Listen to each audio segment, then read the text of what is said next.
Bom dia, meus amados, a graça e a paz do Senhor.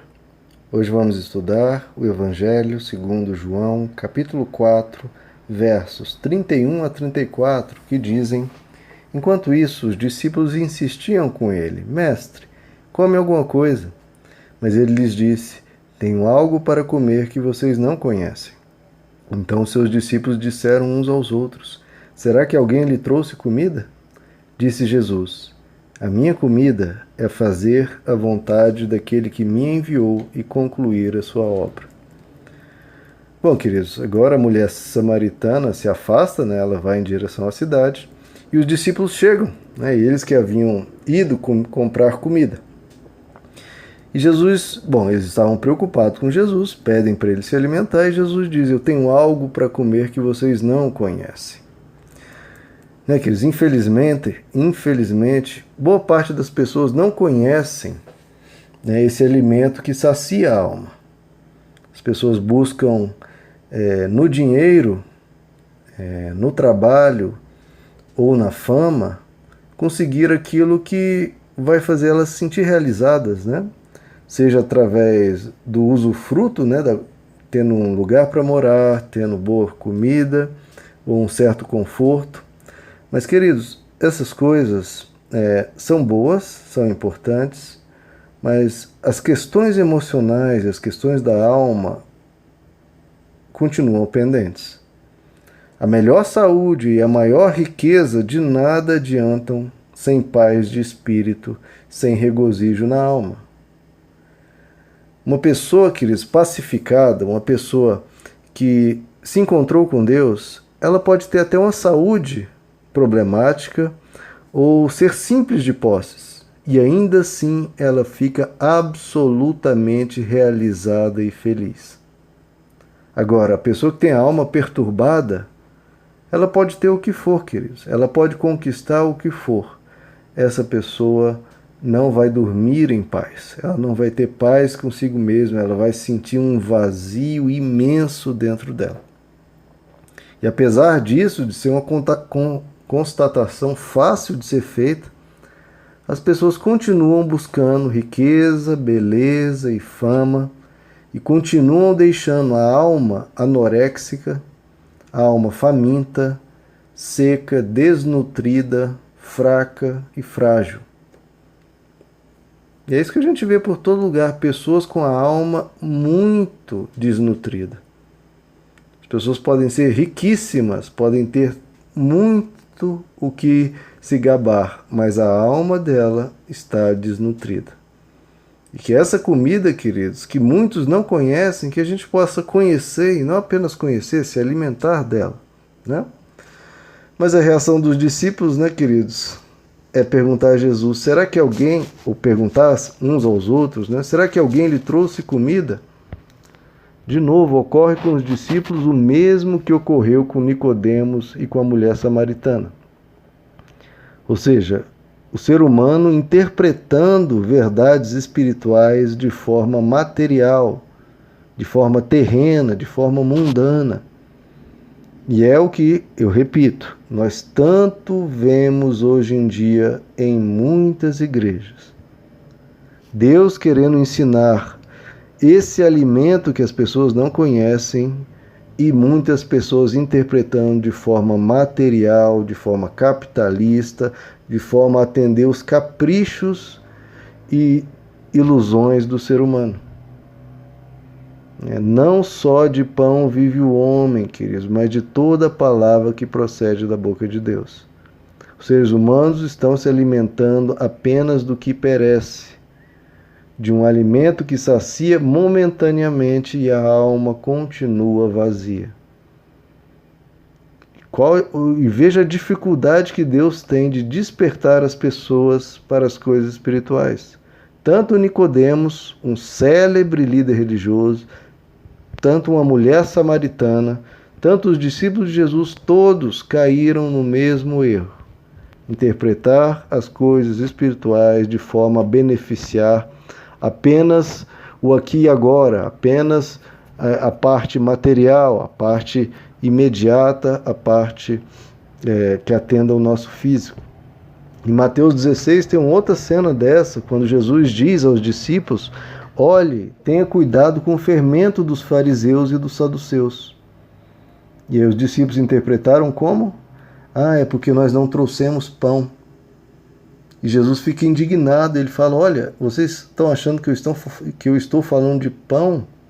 Eu acabei de multiplicar 5 pães e alimentei uma multidão de 5.000.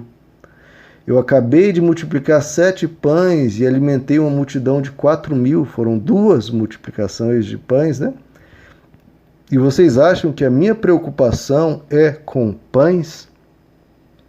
E aí os discípulos caíram e se entenderam que o fermento que eles deveriam ter cuidado era o ensino dos fariseus e dos saduceus, que poderiam levedar, né? Estragar toda uma massa. Então, meus irmãos, quando você for até Deus, busque saciar sua alma, busque as coisas espirituais, busque esse alimento que a maioria não conhece, busque que a sua alma se torne forte, que você se torne preenchido, que você se torne pleno, que você não tenha mais vazio algum, que você se sinta bem, sozinho, você e Deus. Quando você atingir essa abundância de vida, não uma abundância que se baseia em circunstâncias, não uma abundância que se baseia em posses, não uma abundância que dependa de qualquer outra coisa, não uma abundância que é você e Deus, independente do que estiver acontecendo ao redor. Quando você tiver essa abundância, você está realmente com a alma, com o espírito bem nutrido e forte. E Jesus diz: a minha comida é fazer a vontade, né, daquele que me enviou. É fazer a vontade de Deus. Muitas pessoas se perguntam, né, qual a vontade de Deus para a minha vida? Qual é a vontade de Deus? Mas quando elas se perguntam isso, elas estão pensando: será que a vontade de Deus é que eu trabalhe na empresa X ou na empresa Y? Será que a vontade de Deus é que eu compre o carro dessa marca ou dessa outra marca? Meus irmãos, de novo, é interpretando coisas espirituais de forma material. Será que o Deus, Criador de todo o universo, realmente se preocupa com isso? Se preocupa com questões tópicas, né? A marca do carro, o lugar onde vai trabalhar, é isso que importa para Deus? E a gente vê em todo o Evangelho que não há qualquer tipo de discussão desse tipo. O que Deus se interessa, queridos, é com o seu coração. O que Ele se interessa é você praticar a bondade. A vontade de Deus é que você ame ao próximo como a você mesmo. Que você seja luz para as pessoas. Que você ande com Deus. Que você pratique o Evangelho. Que você santifique o seu coração, que você se torne uma pessoa íntegra, uma pessoa que transmita alegria e transmita paz para os outros, porque há alegria e há paz dentro de você. Essa é a vontade de Deus, queridos. E que você possa levar as pessoas, como Jesus fez aqui, a se aproximar de Deus, a saírem da materialidade das coisas terrenas e a se encontrarem com o que é mais profundo, com o que realmente alimenta a alma, se encontrarem com Deus. Sabe o que é a vontade de Deus? É mais bem-aventurado dar do que receber. Por isso que Jesus ficou saciado, por isso que Jesus já estava alimentado, porque ele acabou de dar um pouco de si para aquela mulher. É melhor dar do que receber. A maioria das pessoas estão querendo receber. Estão como o Mar Morto. Já citei esse exemplo aqui. O Mar Morto, ele só recebe água. E por isso ele se torna salgado, porque fica recebendo sal e aquele sal fica ali preso. Muitas pessoas só querem receber, queridos. É mais importante dar. Quando você dá, quando você serve as pessoas, quando você ajuda as pessoas, quando você se importa, quando você ora pelas pessoas, quando você realmente faz diferença na vida das pessoas, você está fazendo a vontade de Deus.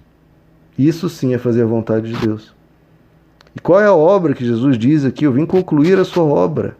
Essa obra de Jesus está descrita em vários lugares. Em Isaías 61, por exemplo, diz que o Senhor Deus me ungiu para anunciar boas notícias aos mansos.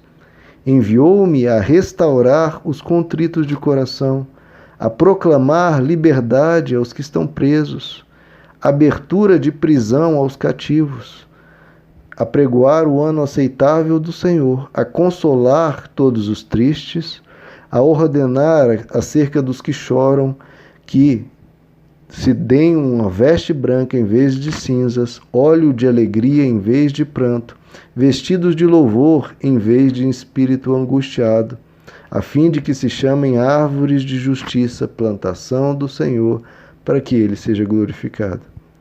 Então essa missão de todos, queridos, que receberam Deus no coração, consolar os tristes, ajudar aqueles que estão em necessidade, libertar aqueles que estão presos por vícios ou por uma mente enfraquecida, enfim, queridos, ajudar as pessoas.